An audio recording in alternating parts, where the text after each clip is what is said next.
Assalamualaikum warahmatullahi wabarakatuh. Perkenalkan, nama saya Elsa, NIM B1D11974 dari 2019B.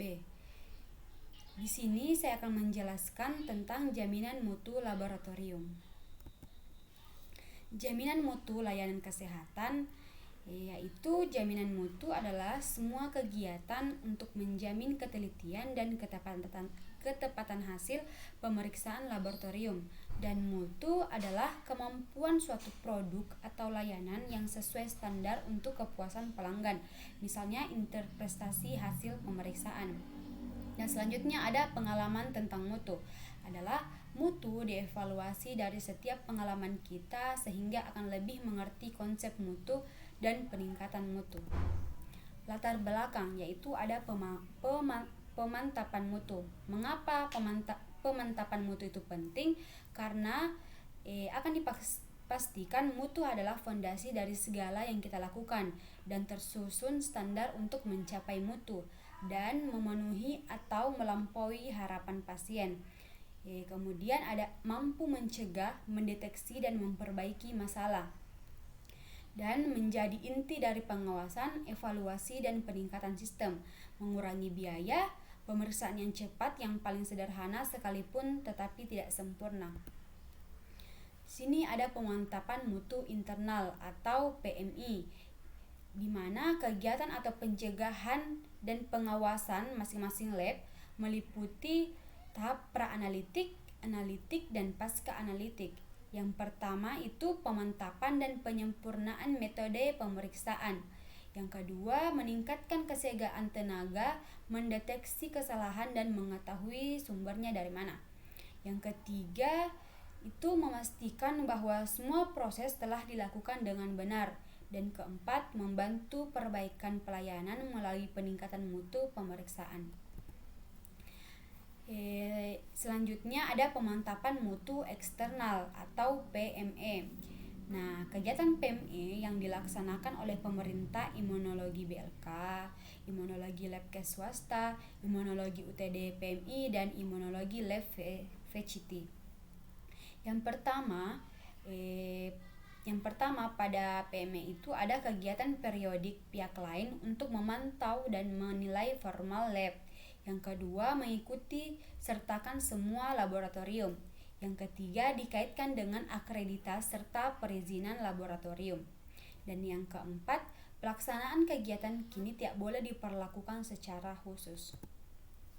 Pembacaan bahan kontrol kimia.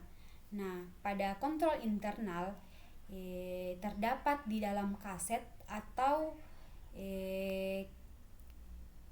kar atau bahan kontrol diproduksi oleh produsen yang sama dengan reagenisasinya. Di sini ada garis kontrolnya yang bentuk strap 1. Dan ada kontrol eksternal.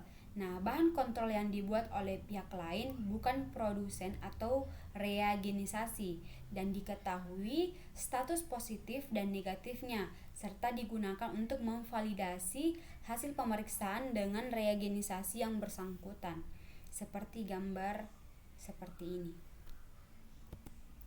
Nah, kemudian ada aturan Westgard. Nah, interpretasi hasil pemantapan mutu biasanya dianalisis menggunakan aturan yang dinamakan itu Westgard Multi-Role System, yang merupakan cara untuk mengambil keputusan atau kesimpulan dari hasil pelaksanaan PMI. Nah, Westgard Multi-Role System dapat mendeteksi adanya kesalahan dengan ketentuan yang sangat sensitif untuk kesalahan acak maupun kesalahan sistematik. Nah, aturan Westgard System meliputi ada 12S, 13S, 22S, R4S, 41S, dan 10 kali dengan ketentuan sebagai berikut. Nah, 12S adalah ketentuan peringatan di mana terdapat satu kontrol berada lebih atau kurang 2 SD atau masih terdapat di daerah kurang lebih 3 SD. Dikategorikan sebagai warning atau tidak untuk menolak suatu proses pemeriksaan perlu dianalisis lebih seksama. Dan ada 13S. 13S ini adalah seluruh pemeriksaan dari satu seri dinyatakan keluar dari kontrol atau out of control. Apabila hasil pemeriksaan satu bahan kontrol melewati batas X kurang lebih dari 3 SD merupakan ketentuan penolakan yang mencerminkan adanya kesalahan acak. Kemudian ada 22S. Artinya seluruh pemeriksaan dari satu seri dinyatakan keluar dari kontrol apabila hasil pemeriksaan dua kontrol berturut-turut keluar dari batas yang sama, yaitu X ditambah 2 SD atau X dikurang 2 SD merupakan ketentuan penolakan yang dimana mencerminkan adanya kesalahan sistematik. Selanjutnya ada R4S. R4S ini adalah seluruh pemeriksaan dari satu seri dinyatakan keluar dari kontrol apabila perbedaan antara dua hasil kontrol yang berturut-turut melebihi 4 SD, satu kontrol di atas ditambah 2 SD, lainnya di bawah dikurang 2 SD merupakan ketentuan penolakan yang mencerminkan kesalahan acak. Dan ada 41S, di mana seluruh pemeriksaan dari satu seri dinyatakan keluar dari kontrol apabila 4 kontrol berturut-turut keluar dari batas yang sama, baik X tambah SD maupun X kurang SD, merupakan ketentuan penolakan yang mencerminkan kesalahan acak dan sistematik. Kemudian ada 10X atau 10 kali, di mana seluruh pemeriksaan dari satu seri dinyatakan keluar dari kontrol apabila 10 kontrol berturut-turut berada pada pihak yang sama dari nilai tengah, merupakan ketentuan penolakan yang mencerminkan kesalahan sistematik. Selanjutnya ada systematic error. Nah, systematic error ini adalah pemeriksaan laboratorium rentan terjadi kesalahan jika tidak dikontrol secara rutin. Kesalahan bisa terjadi pada fase pre-analitik, analitik, dan pasca-analitik, di mana istilah error digunakan pada kesalahan yang terjadi di fase analitik, sedangkan istilah mistake digunakan pada fase pre-analitik dan pasca-analitik. Nah, systematic error adalah kesalahan yang terjadi secara konstan dengan tanda-tanda yang konsisten dan dapat diprediksi. Contoh sederhananya adalah pengukuran waktu pada jam dinding yang berjalan terlalu cepat atau terlalu lambat. Nah, systematic error pada laboratorium menyebabkan hasil yang tidak akurat dengan kadar yang konsisten tinggi dan rendah. Makin kecil tingkat systematic error, maka hasil pemeriksaan tersebut semakin akurat.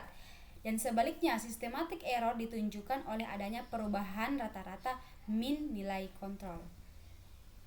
Nah, dalam proses analis dikenal dengan 3 kesalahan. Yang pertama, inherent random error, merupakan kesalahan yang hanya disebabkan oleh limitasi metodik pemeriksaan. Yang kedua ada systematic shift, di mana kesalahan sistematik, yaitu kesalahan yang terus-menerus dengan pola yang sama. Hal ini dapat disebabkan oleh standar kalibrasi atau instrumen yang tidak baik. Kesalahan ini berhubungan dengan akurasi waktu. Yang ketiga ada random error atau kesalahan acak, yaitu kesalahan dengan pola yang tidak tetap.